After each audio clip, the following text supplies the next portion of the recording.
Baik, bismillahirrahmanirrahim. Assalamualaikum warahmatullahi wabarakatuh. Apa kabar semuanya, anak-anak kelas 12?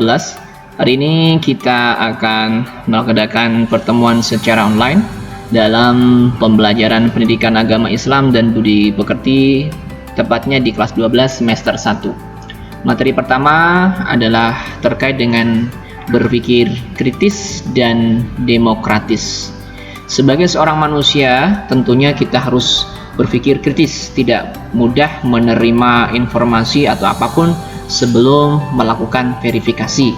Tetapi selain itu kita juga harus mengedepankan sifat demokratis supaya tidak terjadi perpecahan serta dapat menghargai daripada pendapat-pendapat atau saran-saran orang lain. Dalam Al-Quran Allah Subhanahu wa Ta'ala berfirman dalam surah Al-Imran ayat 191 dikatakan, A'udzubillahi minasyaitonirrajim. Bismillahirrahmanirrahim. Inna fi khalqis samawati wal ardi wa ikhtilafil laili wan nahari laayatin liulil albab. Selanjutnya, alladzina yadhkurunallaha qiyaman wa qu'udan wa 'ala junubihim wa yatafakkaruna fi khalqis samawati wal ardi. Rabbana ma khalaqta hadza batilan subhanaka faqina azabannar. Lalu berikutnya Allah juga berfirman dalam surah Al-Imran surah ketiga ayat 159 yang berbunyi, A'udzubillahi minasyaitonirrajim. Bismillahirrahmanirrahim. Fabima rahmatin minallahi linta lahum walau kunta faddan ghalidal qalbi lam faddu min hawlik fa'fu anhum wastaghfir lahum wasyawirhum fil amr fa idza azamta fatawakkal 'ala Allah innallaha yuhibbul mutawakkilin. Jika kita urai arti daripada ayat di atas satu persatu, maka dapat kita artikan sebagaimana berikut ini. Bismillahirrahmanirrahim. Inna fi khalqis samawati, artinya sesungguhnya dalam penciptaan langit wal ardi dan bumi, wakhtilafil laili dan pergantian malam, wan nahari dan siang hari, la ayatin sungguh terdapat ayat. Ayat itu berarti pertanda. Jadi peristiwa di dunia ini, fenomena alam itu termasuk pertanda atau ayat-ayat Allah, ayat kauniyah namanya. Jadi semua dalam penciptaan langit dan bumi jika diteliti lebih seksama, semua itu merupakan tanda-tanda kekuasaan Allah. Bagi siapa? Liulil albab, tentunya bagi orang yang berakal atau orang yang memanfaatkan potensi akal untuk berpikir. Sementara orang yang tidak menggunakan akalnya, tidak memberdayakan daripada potensi akal pikirannya, dia tidak akan pernah melihat sesuatu apapun di hadapan dia sebagai sesuatu yang lebih, apalagi mengingatkan diri kepada Allah. Dia akan menganggap itu sebagai sesuatu yang biasa-biasa saja.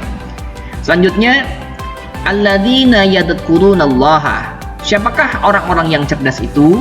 Cerdas menurut Al-Quran dikatakan yakni alladzina yadhkurunallah, orang-orang yang selalu mengingat kepada Allah. Qiyaman, dalam keadaan berdiri. Berdiri dia ingat kepada Allah. Wa qu'udan, dan ketika dia duduk. Wa 'ala junubihim, serta dalam keadaan berbaring. Jadi keadaan berdiri maksudnya dalam aktivitas sehari-hari dia ingat Allah, ketika dia duduk dia juga ingat Allah, ketika berbaring, ketika tidur dia pun senantiasa mengingat kepada Allah Subhanahu wa Ta'ala. Selanjutnya wa yatafakkaruna, dan senantiasa memikirkan, ya, memikirkan, bisa memikir, ini bisa meneliti, menelaah, mencari informasi, menggali sumber informasi, ya. Fi khalqis samawati, dalam penciptaan langit, wal ardi dan bumi. Selanjutnya setelah dia mengadakan penelitian sebagai orang yang beriman, dia kembalikan kepada Allah. Maka lanjutan ayat ini adalah Rabbana ma khalaqta hadza, ya Tuhan, dalam doanya, ya dalam pengakuannya, ya Tuhan kami, Engkau tidak menciptakan semua ini batilan, dengan sia-sia. Jadi tidak ada apapun di dunia ini yang tercipta dengan sia-sia, meskipun adalah sebutir debu, karena berdebu bisa dipakai untuk bertayamum. Ya, embun pun ada manfaatnya. Bahkan nyamuk pun ada manfaatnya, nilai gunanya. Kalau tidak ada nyamuk, pasti tidak ada obat pembasmi nyamuk. Ya, tidak ada produk pembasmi nyamuk, pabriknya bisa tutup. Subhanaka, ya, dilanjutkan, maha suci Engkau ya Allah. Faqina azabannar, maka jagalah kami dari azab neraka. Nah, dari ayat tersebut dapat kita garis bawahi atau kita simpulkan pelajarannya adalah satu, adanya indikasi perintah Allah untuk senantiasa berpikir kritis. Ya, dalam artian research. Ya, apa itu berpikir kritis? Berpikir kritis itu adalah konsep merespon sebuah pemikiran. Jadi kalau ada sebuah ide, sebuah gagasan atau pemikiran, direspon, ya, atau tentang teori yang kita terima, direspon, ya. Respon tersebut melibatkan kemampuan, harus ada kemampuan untuk mengevaluasi secara sistematis, jadi tidak sembrono. Konsep ini juga telah dikembangkan semenjak 2500 tahun yang lalu. Dalam Wikipedia dikatakan berpikir kritis seperti itu. Kemudian yang kedua adalah adanya kisah-kisah tauladan dalam Al-Quran. Bagaimana para pendahulu kita, para nabi, para rasul adalah orang-orang yang sangat kritis.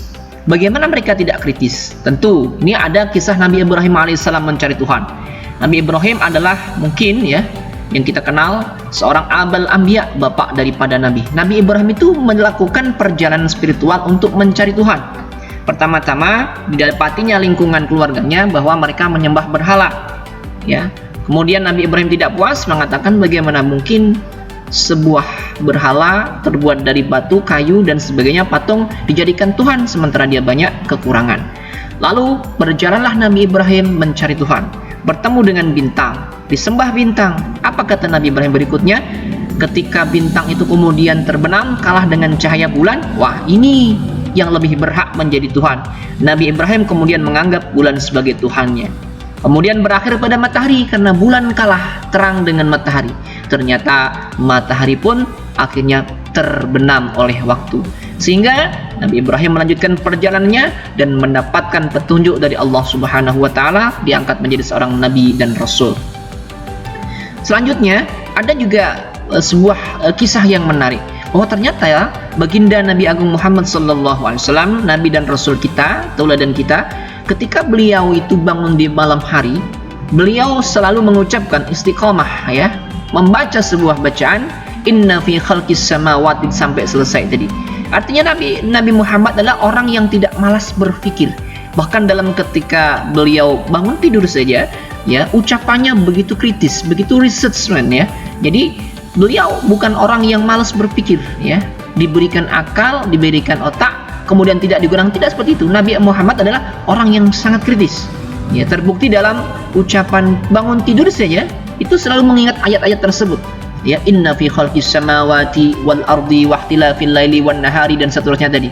Nah, itu membuktikan bahwa seorang Nabi Muhammad, seorang manusia yang agung tersebut adalah seorang yang sangat kritis, ya, sangat menghargai sebuah pemikiran. Anak-anak sekalian, kenapa kita harus berpikir kritis? Apa sih hikmahnya jika seseorang terbiasa berpikir kritis? Nah, ini dia.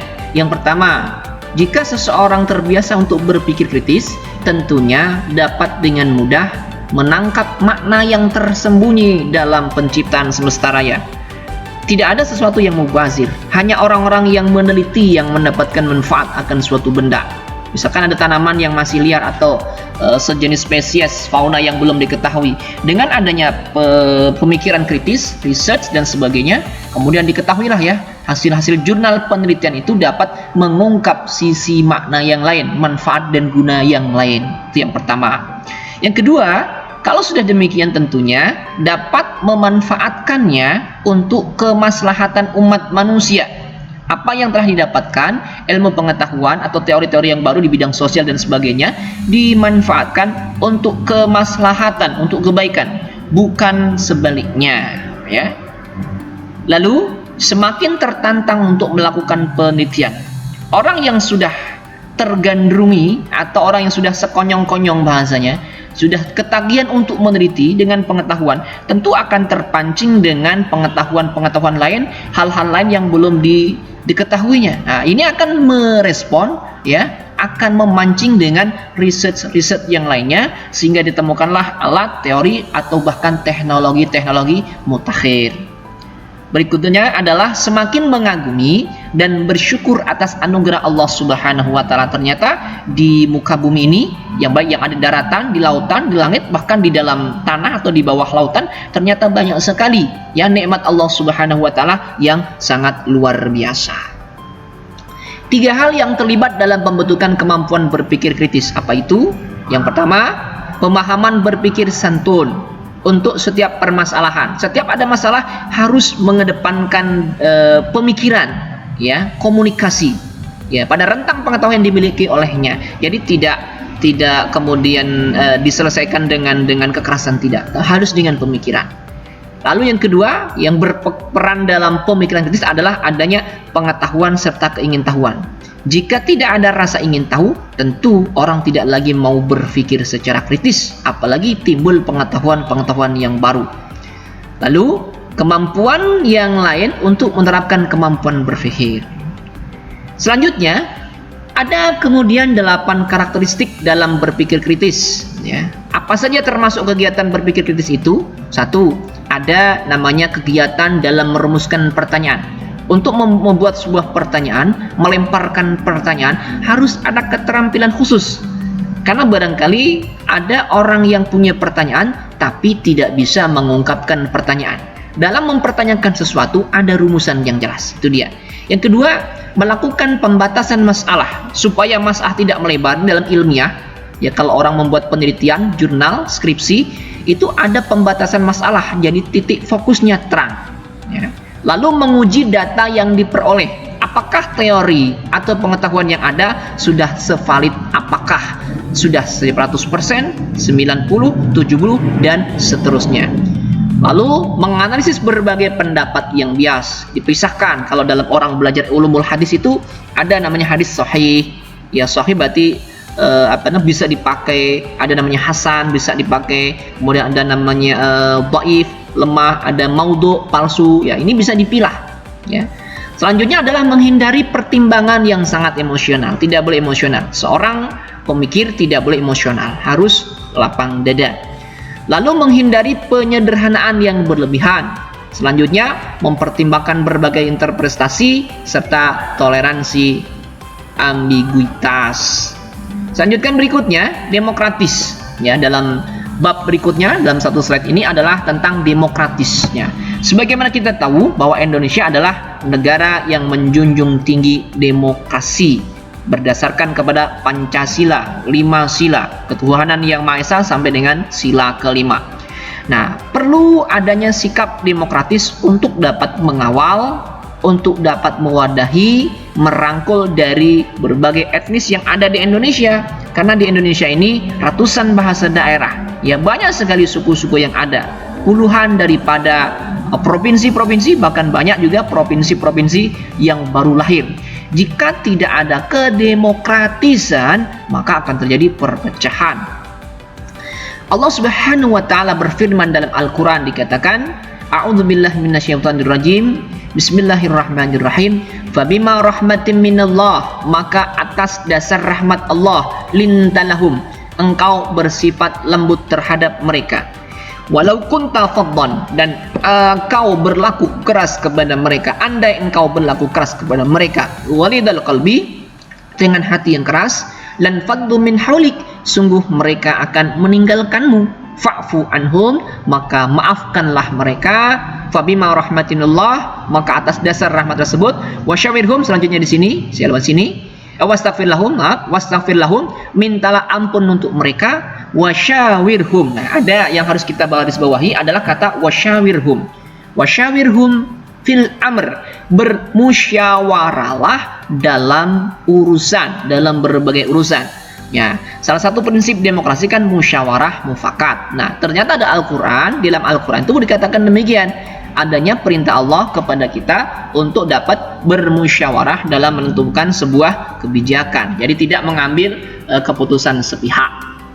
Faida amzamta, maka selanjutnya ketika engkau telah bertekad bulat, fatawakkal 'ala Allah, kalau sudah diambil sebuah keputusan dalam musyawarah mufakat, maka tawakkallah kepada Allah, serahkanlah kepada Allah. Innallaha yuhibbul mutawakkilin, karena sungguh Allah mencintai orang-orang yang bertawakal.